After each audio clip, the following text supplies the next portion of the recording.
Also, could we lose billions of dollars in sales tax revenue because of the pandemic and possibly face cuts in school funding and teacher pay? Here to talk about the state budget, State Senator Kelly Hancock, who is on the Senate Finance Committee. Well, as you might imagine right now, Texas is facing a big budget shortfall because of the coronavirus. And joining us this morning to talk more about that is Republican State Senator Kelly Hancock of Fort Worth. Thank you for being with us, Senator. Absolutely. Thank you, Jason. Good morning to you. Before we dive into the budget part of this, let's talk about reopening. We have heard some criticisms around the state that it's too early to reopen, but can you talk about how important it is to get this ball rolling and get businesses back open again? Jason, at some point we've got to get moving on this. We are human creatures. Social interaction is part of who we are. We need one another, and so we need that interaction. And from an economic standpoint, we need that as well.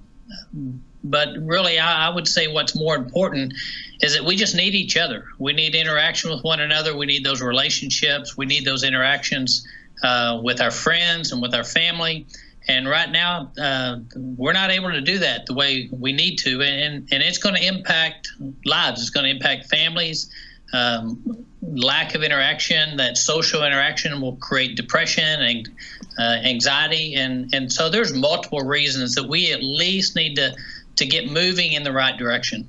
Yeah, a lot of people arguing with that. They think it's too dangerous right now, but we're going to have to probably just keep a very close eye on what these cases do as the state opens back up and expands that capacity more and more. Let's talk about the budget, though, and specifically sales taxes, which is a huge part of the Texas budget. Those have been hit hard. We know that we've had losses in the billions. We haven't gotten a final figure on that just yet. Can you kind of take a look at that landscape for us right now? And I know that you've always been about limited government and lower taxes. Are we going to see an era of expanded government and possibly higher taxes in this state?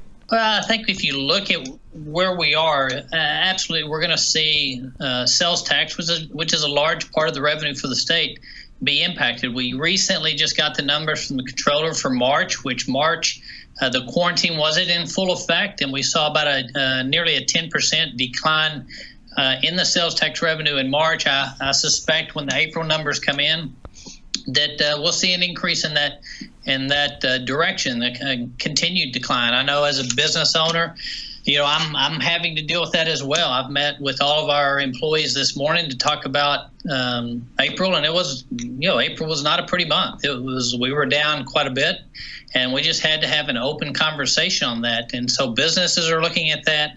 Government's going to have to look at that. But I will say during this time, one of the things we've seen from the governor is we've seen ways to try to spur the economy and keep the economy growing, even in the midst of the pandemic, by deregulating, by limiting the regulations and limiting the rules. And we've seen agencies do that.